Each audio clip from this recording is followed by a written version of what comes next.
وہاں جو چاہیں گے ان کے لیے میسر ہوگا، ہمیشہ اس میں رہیں گے۔ یہ وعدہ اللہ کو پورا کرنا لازم ہے اور اس لائق ہے کہ مانگ لیا جائے۔ اور جس دن اللہ ان کو اور ان کو جنہیں یہ اللہ کے سوا پوجتے ہیں جمع کرے گا تو فرمائے گا، کیا تم نے میرے ان بندوں کو گمراہ کیا تھا یا یہ خود گمراہ ہو گئے تھے؟ وہ کہیں گے تو پاک ہے، ہمیں یہ بات شایع نہ تھی کہ تیرے سوا اوروں کو دوست بناتے، لیکن تو نے ہی ان کو اور ان کے باپ دادا کو برتنے کو نعمتیں دی، یہاں تک کہ وہ تیری یاد کو بھول گئے، اور یہ ہلاک ہونے والے لوگ تھے۔ تو کافرو، انہوں نے تو تم کو تمہاری بات میں جھٹلا دیا،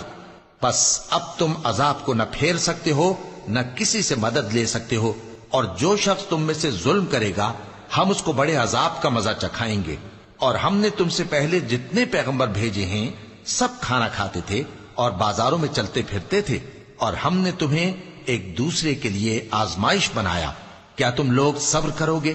اور تمہارا پروردگار تو دیکھنے والا ہے۔ اور جو لوگ ہم سے ملنے کی امید نہیں رکھتے کہتے ہیں کہ ہم پر فرشتے کیوں نہ نازل کیے گئے یا ہم آنکھ سے اپنے پروردگار کو دیکھ لیں، یہ اپنے خیال میں بڑائی رکھتے ہیں اور اسی بنا پر بڑے سرکش ہو رہے ہیں۔ جس دن یہ فرشتوں کو دیکھیں گے اس دن گناہگاروں کے لیے کوئی خوشی کی بات نہیں ہوگی، اور کہیں گے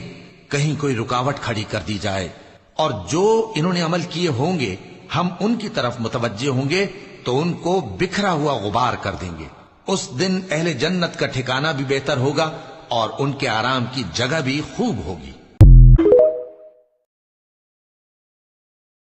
اور جس دن آسمان ابر سے پھٹ جائے گا اور فرشتے نازل کیے جائیں گے اس دن سچی بادشاہی رحمان ہی کی ہوگی، اور وہ دن کافروں پر سخت مشکل ہوگا۔ اور جس دن ظالم اپنے ہاتھ کاٹ کاٹ کھائے گا اور کہے گا کہ اے کاش میں نے پیغمبر کے ساتھ رستہ اختیار کیا ہوتا، ہائے شامت، کاش میں نے فلاں شخص کو دوست نہ بنایا ہوتا، اس نے مجھ کو کتاب نصیحت کے میرے پاس آنے کے بعد بہکا دیا۔ اور شیطان انسان کو وقت پر دغا دینے والا ہے، اور پیغمبر کہیں گے کہ اے پروردگار، میری قوم نے اس قرآن کو چھوڑ رکھا تھا، اور اسی طرح ہم نے گناہگاروں میں سے ہر پیغمبر کا دشمن بنا دیا، اور تمہارا پروردگار ہدایت دینے اور مدد کرنے کو کافی ہے۔